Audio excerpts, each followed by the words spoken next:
ನಮಸ್ಕಾರ, ನಾನು Guru. Welcome back to the channel. ಇವತ್ತಿನ ವಿಡಿಯೋದಲ್ಲಿ ನಾವು ಒಂದು ಸ್ಟಾಕ್ ಬಗ್ಗೆ ಮಾತಾಡ್ತಾ ಇದೀವಿ. ಆ ಸ್ಟಾಕ್ ತುಂಬಾ ವೈರಲ್ ಆಗಿರುವಂತಹ ಸ್ಟಾಕ್. ಆಲ್ರೆಡಿ ಸುಮಾರು ಜನಕ್ಕೆ ನಿಮ್ಮಲ್ಲಿ ಈ ಸ್ಟಾಕ್ ಬಗ್ಗೆ ಗೊತ್ತಿರುತ್ತೆ ಅಂತ ಅನ್ಕೊಳ್ತೀನಿ. ಆ ಸ್ಟಾಕ್ ಹೆಸರು ಬಂದ್ಬಿಟ್ಟು ಎಲ್ಸಿಡ್ ಇನ್ವೆಸ್ಟ್ಮೆಂಟ್ ಅಂತಂದೇಳಿ. ಈ ಒಂದು ಸ್ಟಾಕ್ ಓವರ್ ನೈಟ್ ಒಂದು ಹೈಪ್ ನ ಕ್ರಿಯೇಟ್ ಮಾಡುತ್ತೆ. ಯಾವ ಲೆವೆಲ್ಗೆ ಅಂತಂದ್ರೆ ಇದೊಂದು MRF ಸ್ಟಾಕ್ ಎಕ್ಸ್ಪೆನ್ಸಿವ್ ಆಗಿದೆ. ಆ ಸ್ಟಾಕ್ ನ ಹಿಂದಾಕಿ ನಮ್ಮ ದೇಶದ ಮೋಸ್ಟ್ ಎಕ್ಸ್ಪೆನ್ಸಿವ್ ಸ್ಟಾಕ್ ಆಗಿ ಹೊರಗೆ ಬರುತ್ತೆ.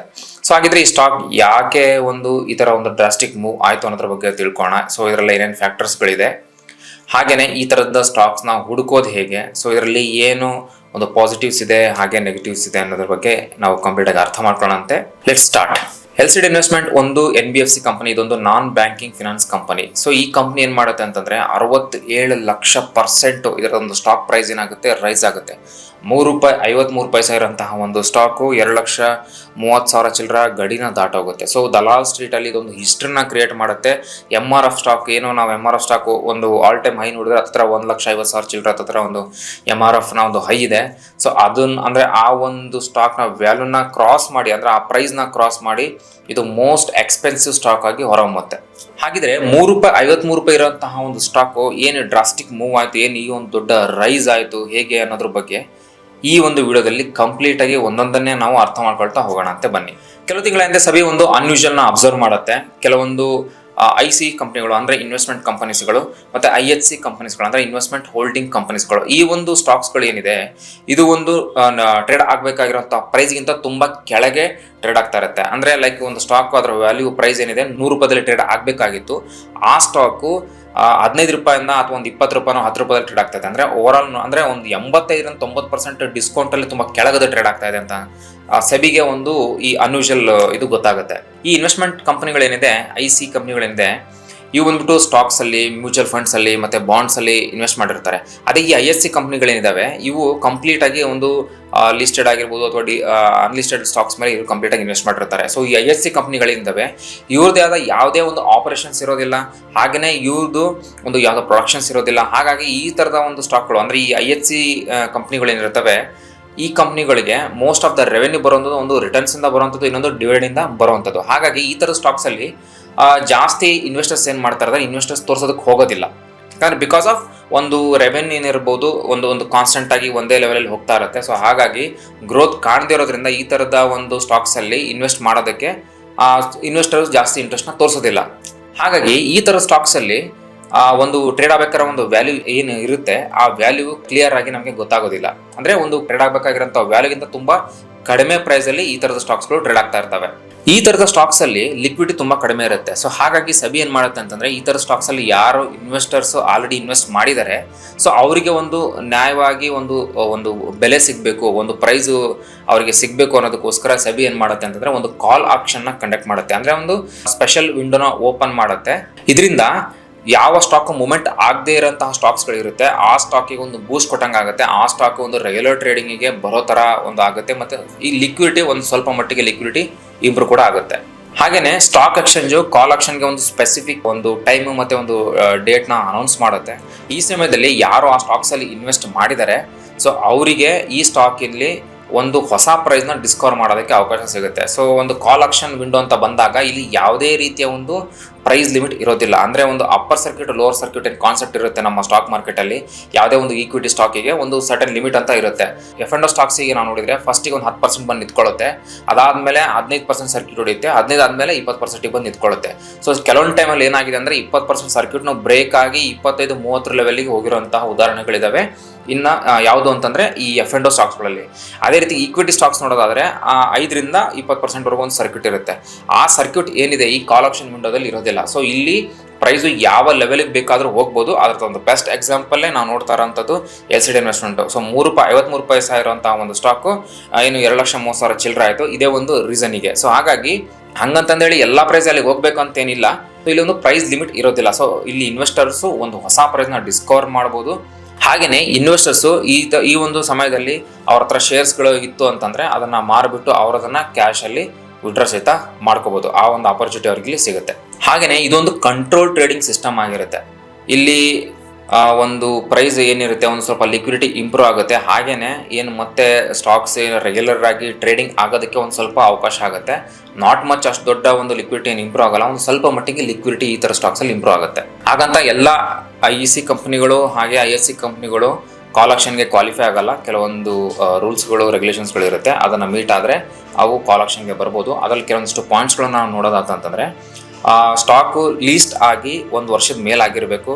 ಅದೇ ರೀತಿ ಅದು ಟ್ರೇಡಿಂಗ್ ಇದರಲ್ಲಿ ಸಸ್ಪೆಂಡ್ ಆಗಿರ್ಬೋದು. ಅಂದರೆ ಒಂದು ಸಬಿಯ ರೂಲ್ಸ್ ಆ್ಯಂಡ್ ರೆಗ್ಯುಲೇಷನ್ಸ್ ಏನಿರುತ್ತೆ ಅಂದರೆ ಟ್ರೇಡಿಂಗ್ ಇದರಲ್ಲಿ ಅದು ಯಾವುದೇ ವೈಲೇಷನ್ ಮಾಡ್ದೇ ಅದು ರನ್ ಆಗಿರಬೇಕು. ಒಂದು ವೇಳೆ ಆ ಥರ ಕೆಲವೊಂದು ಸಲ ಏನಾಗುತ್ತೆ, ವೈಲೇಷನ್ ಮಾಡಿಬಿಟ್ಟು ಸ್ಟಾಕ್ಸ್ಗಳು ಸಸ್ಪೆಂಡ್ ಆಗಿರುತ್ತೆ. ಹಾಗೆಯೇ ಕಂಪನಿಯ ಅಸೆಟ್ಸ್ ಏನಿದೆ, ಕಂಪನಿಯ ಅಸೆಟ್ಸಲ್ಲಿ 50% ಅಸೆಟ್ಸ್ ಏನಿದೆ ಲೀಸ್ಟ್ ಆಗಿರುವಂತಹ ಸ್ಟಾಕ್ಗಳಲ್ಲಿ ಅದು ಇನ್ವೆಸ್ಟ್ ಆಗಿರಬೇಕು. ಈಗೇನೆ ಇನ್ನಷ್ಟು ರಿಕ್ವೈರ್ಮೆಂಟ್ಗಳನ್ನ ಫುಲ್ಫಿಲ್ ಮಾಡ್ತು ಅಂತಂದರೆ ಈ ಥರದ ಕಂಪ್ನಿಗಳು ಒಂದು ಕಾಲ್ ಆಕ್ಷನ್ಗೆ ಎಲಿಜಿಬಲ್ ಆಗುತ್ತೆ. ಇದೇ ರೀತಿಯೇ LCD ಇನ್ವೆಸ್ಟ್ಮೆಂಟು ಎಲ್ಲ ಒಂದು ಪ್ಯಾರಾಮೀಟರ್ಗಳೇನಿದೆ ಅದನ್ನು ಮೀಟ್ ಆಗಿ ಈ ಒಂದು ಕಾಲ್ ಆಕ್ಷನ್ಗೆ ಬರುತ್ತೆ. ರೆಸ್ಟ್ ನಾವೇನು ನೋಡ್ತಾ ಇದ್ದೀವಿ ಅದು ಒಂದು ಹಿಸ್ಟ್ರಿನ ಕ್ರಿಯೇಟ್ ಮಾಡುತ್ತೆ ದಲಾಲ್ ಸ್ಟ್ರೀಟಲ್ಲಿ.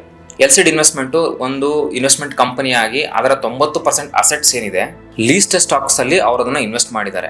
ಅವಾಗ ಗೊತ್ತಾಗುತ್ತೆ ಈ ಒಂದು ಸ್ಟಾಕು 1,65,00,000% ಬುಕ್ ವ್ಯಾಲ್ಯೂಗಿಂತ ಕೆಳಗೆ ಟ್ರೇಡ್ ಮಾಡ್ತಾ ಇದೆ, ಅಷ್ಟು ಅಂಡರ್ ವ್ಯಾಲ್ಯೂ ಆಗಿದೆ ಅಂತ ಗೊತ್ತಾಗುತ್ತೆ. ಹಾಗಾಗಿ ಈ ಒಂದು ಸ್ಟಾಕು ಸ್ಪೆಷಲ್ ಕಾಲ್ ಆಕ್ಷನ್ ವಿಂಡೋಗೆ ಒಂದು ಎಲಿಜಿಬಿಲಿಟಿನ ತಗೊಳುತ್ತೆ. ಯಾರಾದರೂ ಇನ್ವೆಸ್ಟರು ಈ ಒಂದು ಸ್ಟಾಕಲ್ಲಿ 1 ಲಕ್ಷ ಏನಾದರೂ ಇನ್ವೆಸ್ಟ್ ಮಾಡಿದರೆ ಅದರ ಒಂದು ವ್ಯಾಲ್ಯೂ ಬಂದ್ಬಿಟ್ಟು 650 ಕೋಟಿಯಷ್ಟು ಒಂದು ರೈಸ್ನ ಕಾಣುತ್ತೆ. ಹಾಗಿದ್ರೆ ಈ ಥರ ಸ್ಟಾಕ್ಸನ್ನು ಹೇಗೆ ಹುಡ್ಕೋದು? ಈ ಥರ ಸ್ಟಾಕ್ಸ್ ಹುಡ್ಕೋದಕ್ಕೆ ಸುಮಾರು ಮೆಥಡ್ಗಳಿದಾವೆ, ಸುಮಾರು ಅನಾಲಿಸಿಸ್ನ ಮಾಡಬೇಕಾಗತ್ತೆ. ಸೊ ನಾವು ಯಾವುದೋ ಒಂದು ಮೆಥಡ್ನ ಇಟ್ಕೊಂಡ್ಬಿಟ್ಟು ಈ ಥರ ಸ್ಟಾಕ್ಸಲ್ಲಿ ಇನ್ವೆಸ್ಟ್ ಮಾಡೋದು ಸರಿಯಲ್ಲ. ಸೊ ಅದರಲ್ಲಿ ಈ ಥರ ಸ್ಟಾಕ್ಸ್ನ ಹುಡ್ಕೋದಕ್ಕೆ ಒಂದು ಕಾಮನ್ ಮೆಥಡ್ ಏನು ಅಂತಂದರೆ ಅದು ಬುಕ್ ವ್ಯಾಲ್ಯೂ ಮೆಥಡ್. ಅಂದರೆ ಕಂಪನಿಯ ನೆಟ್ ಅಸೆಟ್ಸ್ ಏನಿದೆ divide by total number of shares available in ಮಾರ್ಕೆಟ್ಗೆ ಅದಕ್ಕೆ ಡಿವೈಡ್ ಮಾಡಬೇಕು. ಸೊ ಅವಾಗ ನಮಗೆ ಈ ಒಂದು ಕಂಪನಿಯ ಯಾವುದೇ ಒಂದು ಕಂಪನಿಯ ಬುಕ್ ವ್ಯಾಲ್ಯೂ ಏನಾಗುತ್ತೆ ನಮಗೆ ಗೊತ್ತಾಗುತ್ತೆ. LCD ಇನ್ವೆಸ್ಟ್ಮೆಂಟ್ ಏನಿದೆ ಕರೆಂಟ್ ಪ್ರೈಸಿಗೆ ಹೋಲಿಸ್ಕೊಂಡ್ರೆ ಈಗಲೂ ಸಹಿತ ಈ ಒಂದು ಸ್ಟಾಕು ಬುಕ್ ವ್ಯಾಲ್ಯೂಗಿಂತ ಇನ್ನೂ ಅಂಡರ್ ವ್ಯಾಲ್ಯೂ ಆಗಿದೆ. ಸೊ ನಾನು ಈಗ Skinner.in ನೋಡ್ತಾ ಇದ್ದೆ, ಹತ್ತತ್ರ 6,85,000 ಈ ಒಂದು ಇನ್ನೂ ಬುಕ್ ವ್ಯಾಲ್ಯೂ ಈ ಒಂದು ಕಂಪನಿ ಇದೆ. ಬಟ್ ಈಗ ಸ್ಟಾಕ್ ಟ್ರೇಡ್ ಆಗ್ತಾ ಇರೋದು 3,33,000 ಹೋಗಿತ್ತು. ರೈಟ್ ನಾನು ವಿಡಿಯೋ ಮಾಡ್ತಿರೋ ಹೊತ್ತಿಗೆ ಈ ಒಂದು ಸ್ಟಾಕ್ನ ಒಂದು ಬೆಲೆ 2,42,000 ಹತ್ತತ್ರ ಇದೆ.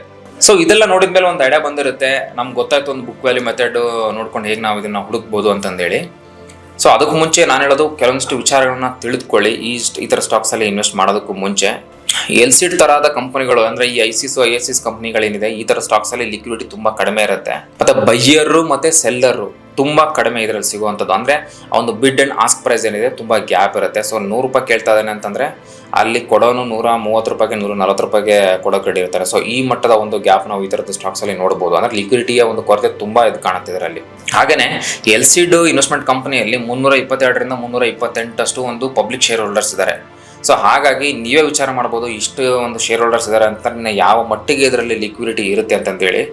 ಆ ಒಂದು ಲಿಕ್ವಿಡಿಟಿ ನಾವು ಇದರಲ್ಲಿ ತುಂಬ ಕಡಿಮೆ ನೋಡೋವಂಥದ್ದು. ಸೊ ನಾನು ಯೂಶಲಿ ನೋಡ್ತಾ ಇದ್ದೆ ಡೈಲಿ ಈ ಥರದ ಈ ಒಂದು ಸ್ಟಾಕ್ ನ್ಯೂಸ್ ಬಂದ ಮೇಲೆ ಇದರಲ್ಲಿ ವಾಲ್ಯೂಮ್ ನೋಡಿದಾಗ ಒಂದು 30, 40, 20 ಆ ಥರದ ವಾಲ್ಯೂಮ್ ಕಾಣ್ತಾ ಇತ್ತು.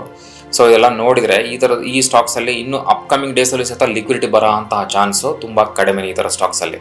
ಹಾಗೇನೇ ಇದರಲ್ಲಿ ನಾವು ತುಂಬ ಒಂದು ಪದನ ಕೇಳ್ತಾ ಇದ್ದೀವಿ, ಲಿಕ್ವಿಡಿಟಿ ಇಶ್ಯೂ ಬರುತ್ತೆ ಅಂತೇಳಿ. ಅದು ಯಾಕೆ ಬರುತ್ತೆ ಅಂತ ನೋಡೋದಾದರೆ ಈ ಲಿಕ್ವಿಡಿಟಿ ಇಶ್ಯೂ ಬರೋದಕ್ಕೆ ಒಂದು ರೀಸನ್ ಬಂದ್ಬಿಟ್ಟು ಈ ಒಂದು ಕಂಪನಿಗಳಲ್ಲಿ ICICI ಮತ್ತು ISC ಕಂಪನಿಗಳಲ್ಲಿ ಮೆಜಾರಿಟಿ ಸ್ಟೇಕ್ ಹೋಲ್ಡರ್ ಅವರೇ ಇರ್ತಾರೆ. ಅಂದರೆ ಆಲ್ಮೋಸ್ಟ್ ಒಂದು 75% ಒಂದು ರೂಲ್ಸ್ ಇದೆ, 75% ಅಷ್ಟು ಶೇರ್ಸು ಪ್ರಮೋಟರ್ ಹತ್ರ ಇರಬೇಕು, 25 ಪಬ್ಲಿಕ್ ಹತ್ರ ಇರಬೇಕು ಅಂತೇಳಿ. ಹಾಗಾಗಿ 75% ಶೇರ್ಸು ಅವ್ರ ಹತ್ರನೇ ಇರೋದ್ರಿಂದ ಏನಾಗುತ್ತೆ, ಮೆಜಾರಿಟಿ ಆಫ್ ಅಂದರೆ ಈ ಪಬ್ಲಿಕ್ನ ಒಂದು ಇಂಪ್ಯಾಕ್ಟ್ ಏನಿದೆ, ಪಬ್ಲಿಕ್ ಒಂದು ಇನ್ಫ್ಲುಯೆನ್ಸ್ ಏನಿದೆ ತುಂಬ ಕಡಿಮೆ ಇರುತ್ತೆ. ಸೊ ಪ್ರಮೋಟರ್ ಹತ್ರ ಜಾಸ್ತಿ ಇರುತ್ತೆ. ಸೊ ಹಾಗಾಗಿ ತುಂಬ ಒಂದು ಲಿಕ್ವಿಡಿಟಿ ಇಶ್ಯೂ ನಮಗೆ ಕಾಣುತ್ತೆ.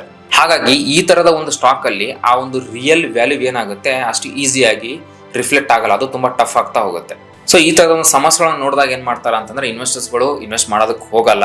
ಸೊ ಈ ಥರ ಸ್ಟಾಕ್ಸಿಂದ ದೂರ ಇರ್ತಾರೆ. ಸೊ ಹಾಗಾಗಿ ಏನಾಗುತ್ತೆ, ಆ ಒಂದು ಲಿಕ್ವಿಡಿಟಿಯ ಇಶ್ಯೂಯಿಂದ ಈ ಥರ ಸ್ಟಾಕ್ಸ್ಗಳು ಹೀಗೆ ಉಳ್ಕೊಳ್ಳುತ್ತೆ, ಈ ಥರನೇ ಅಂಡರ್ ವ್ಯಾಲ್ಯೂಡ್ ಆಗಿರುತ್ತೆ. ಈ ಥರ ಸೆಬಿ ಕಣ್ಣಿಗೆ ಅದು ಬಿದ್ದಾಗ ಈ ಥರದೊಂದು ದೊಡ್ಡ ದೊಡ್ಡ ಧಮಾಕುಗಳನ್ನು ನಾವು ನೋಡ್ತಾ ಹೋಗ್ಬೋದು. ಒಂದು ವೇಳೆ ಈ ಥರ ಸ್ಟಾಕ್ಸಲ್ಲಿ ನಾವು ಏನಾದರೂ ಇನ್ವೆಸ್ಟ್ ಮಾಡಿದ್ವಿ ಅಥವಾ ನಾವು ಬೈ ಮಾಡಬೇಕು ಅಂತ ಹೋದ್ರೂ ಸಹಿತ ಅಲ್ಲಿ ನಮಗೆ ಸೆಲ್ಲರು ಸಿಗೋದು ಕಷ್ಟ. ಒಂದು ವೇಳೆ ನಾವು ಅದನ್ನು ಬೈ ಮಾಡಿದ್ವಿ ಅಂತಂದರೆ ರಿಟರ್ನ್ ನಾವು ಅದನ್ನು ಸೆಲ್ ಮಾಡಬೇಕು ಅಂತಂತಂದರೆ ನಮಗೆ ರೈಟ್ ಬೈಯರು ಸಹಿತ ಸಿಗೋದು ಕಷ್ಟ. ಸೊ ಹಾಗಾಗಿ ಈ ಥರದ ಸ್ಟಾಕ್ಸಿಂದ ಸ್ವಲ್ಪ ದೂರ ಇರೋದೇ ಒಳ್ಳೆಯದು. ಇಲ್ಲಾಂದರೆ ಈ ಥರದ ಸ್ಟಾಕ್ನ ನಾವು ತೊಗೊಂಡ್ವಿ ಅಂತಂದರೆ ಸ್ಟಕ್ ಆಗಬೇಕಾಗತ್ತೆ. ಇಲ್ಲಾಂದರೆ ಕಂಪ್ನಿ ಮುಚ್ಚಬೇಕು, ಇಲ್ಲ ಆ ಕಂಪ್ನಿ ಡಿಲಿಸ್ಟ್ ಆಗಬೇಕು ಅಂತಂದರೆ ಅಷ್ಟು ಸುಲಭನೂ ಅಲ್ಲ. ಇಲ್ಲಿ ಏನಾಗುತ್ತೆ ಅಂತಂದರೆ ಈಗ ಡಿಲಿಸ್ಟ್ ಆಗೋದಕ್ಕೆ ಮುಂಚೆ LCD ಇನ್ವೆಸ್ಟ್ಮೆಂಟ್ ಅವರು ಟ್ರೈ ಮಾಡಿದ್ದಾರೆ. ಸೊ ಅದು ಫೇಲ್ಯೂರ್ ಆಗಿದೆ. ಯಾಕಂದರೆ ಪಬ್ಲಿಕ್ಕಿಗೂ ಗೊತ್ತಿತ್ತು ಈ ಒಂದು ಶೇರ್ ಏನು ತೊಗೊಂಡಿದ್ರು, ಸೊ ಇದರ ಒಂದು ವರ್ತ್ ಎಷ್ಟು ಬೀಳುತ್ತೆ ಅಂತಂದೇಳಿ. ಮುಂಚೆ ಅವ್ರು ಕೊಟ್ಟರಂಥ ಆಫರ್ಗೂ ಪಬ್ಲಿಕ್ ಒಪ್ಕೊಂಡಿಲ್ಲ. ಸೊ ಹಾಗಾಗಿ ಡಿಲಿಸ್ಟ್ ಮಾಡೋದು ಅಷ್ಟು ಸುಲಭ ಅಲ್ಲ. ಸೊ ಇಲ್ಲಿ ಪಬ್ಲಿಕ್ ಇನ್ವೆಸ್ಟರ್ಸ್ ಏನಿದ್ದಾರೆ, ನಾಲೆಡ್ಜಿಂದ, ಅವರೊಂದು ಸ್ಮಾರ್ಟ್ನೆಸ್ಸಿಂದ, ಸೊ ಅವರ ಒಂದು ಎಫರ್ಟ್ಸಿಂದ ಅವರು ಹೋಲ್ಡ್ ಏನು ಮಾಡಿದ್ದಾರೆ. ಸೊ ಇದೊಂದು ಏನು ಓವರ್ನೈಟ್ ಅವರು ಬೈ ಮಾಡ್ಕೊಂಡು ಇಟ್ಕೊಂಡಿರೋಂಥ ಸ್ಟಾಕ್ ಏನಲ್ಲ. ಅವರು ಸುಮಾರು ವರ್ಷಗಳಿಂದ ಹೋಲ್ಡ್ ಮಾಡ್ಕೊತ ಬಂದಿದ್ದಾರೆ. ಒಂದು ವೇಳೆ ಅವರೇನಾದರೂ ಪ್ರಮೋಟರ್ ಆಫರ್ ಮಾಡಿರೋಂಥ ಪ್ರೈಸಿಗೆ ಕೊಟ್ಟಿದ್ದರೆ ಮೇ ಬಿ ಅವ್ರಿಗೆ ಈ ಥರದ ಒಂದು ರಿಟರ್ನ್ಸ್ ಅವ್ರಿಗೆ ಸಿಗ್ತಾ ಇರಲಿಲ್ಲ.